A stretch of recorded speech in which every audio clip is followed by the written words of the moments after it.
Good morning. Now let us move ahead in our civics chapter number 2, federalism. Okay, till here we have studied how federal system of government became successful in India because of the democratic outlook of our country, because of the language policy we have adopted, then democratic democracy which is still prevailing in our country. Okay, and further the another reason which we are going to study is restructuring and division of powers. Okay, so restructuring and division of powers is another factor that contributed to the success of federalism in India. At the time of independence, the central government and the state government were ruled by the same, namely the Congress. So what is this restructuring and division of powers? During the time of independence or after the independence, the central government and the state government, both the governments were ruled by the same party. That the name of the party is the Congress party. It ruled in both the things. Okay. After 1967, when some political parties from the opposition came to power in different states, the relation between the center and the states began to change. This scene of same party ruling on both the level was still there in 1965. From 1947 till 1965, only one party it ruled both the level of governments at the center and at the state level. But after 1966, new parties, political parties, they started opposing. Okay, they started opposing to the central government, the Congress party. Okay, and also not only opposing, but these political parties which opposed, they came into power, they got elected by the people of that particular area. Okay, so these political parties, when they opposed and they came into power in different states, the relation between the central and the state government started changing.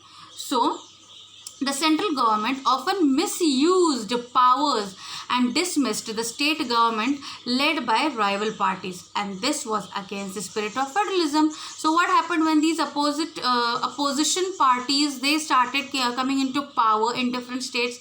When these parties, they started raising questions to the central government, the Congress party at that time. So what Congress party it did, it just dismissed the state government led by the rival parties. Straight away, the central government, it took the power from the state government, okay, who opposed the central government, and this doesn't come under federalism. It was totally against the spirit of federalism. So after 1990, all this was changed when a coalition government was formed in the center.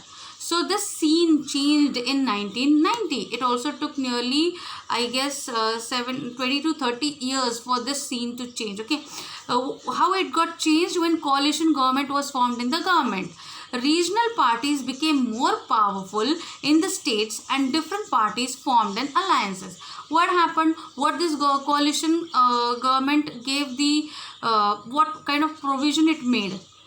It made the provision for the regional parties which were just like the dancing dolls under the central government till 1989. After 1990, the scene changed. These regional parties, they became independent, they became more powerful than earlier. Okay, and these parties, they could form the alliances means to get connected with the other parties to make itself more powerful. For example, the UPA and the NDA, these both the parties, they got allianced and they became more powerful.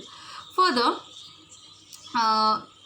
alliance means if you want the example, today Maharashtra government or this Maharashtra state government is ruled by the alliance of three parties: Shiv Sena, Congress and NCP, National Party of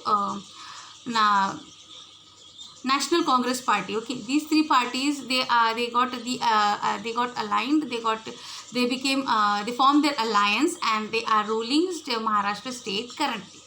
So under the Coalition Government Act, okay, these parties, they became more powerful. So Under the arrangement of coalition government, the culture of power sharing and respect for the autonomy of the government spread in India. The Supreme Court also made it difficult for the central government to dismiss the state government in an arbitrary way. So Supreme Court has also made the provision which says that the central government has no right to dismiss the state government in an arbitrary way. How it used to do earlier, the central government used to take the state government's power, or it dismiss the state government according to its own way. But now Supreme Court is there to see whether the central government is is governing properly or not. So here Supreme Government has taken away the power from the central government of dismissing the state government in an arbitrary manner.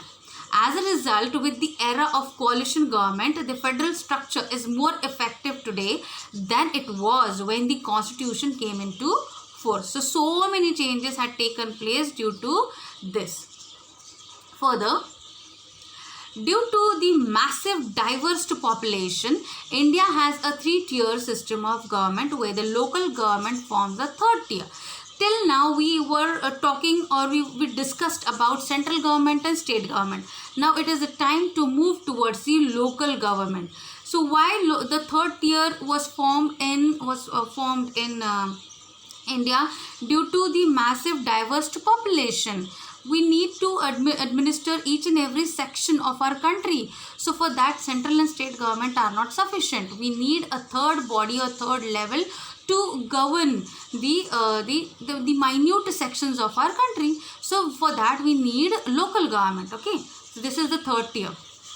In order to manage and resolve problems of the people at the local level and keep them united, power sharing within the state is essential. So see, local government as such, it doesn't have any power on its own. Okay, it has to take power from the other levels of the government. So to look after the proper running of the small sections of the societies of the country. So in order to manage and resolve problems of the people at the local level, central government stands over here, state government stands over here, and local government over here.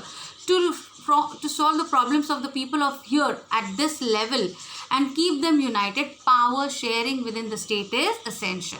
The process of taking away power from the central and the state government and giving it to the local government is known as decentralization. In the first image you can see where central government and state government, they are enjoying the power at their own level, but local government is not having any kind of power. If local government has to be powerful, it has to take the power, or we can say the central and state governments, both these governments have to share their power to the local government so that it become able to govern the system at the local level. So this thing is known as decentralization. In the second image you can see central and state government, they have shared their power with the local government, and now local government has become powerful, okay, to govern the local system. Okay, now this thing further we are going to study. I have made this video shorter. If I add this part to the next part, it will become a huge part to study. So I have divided into 2 parts. Till here we will study. We have to study local government in detail. That will cover in our next video. Till then, watch this 3rd part of our chapter in detail, and go through the notes in refresher and the textbook part. Okay. Please watch all these parts again and again until you have the concepts clear in your mind. Leave your comments in the comment box. Until then, thank you.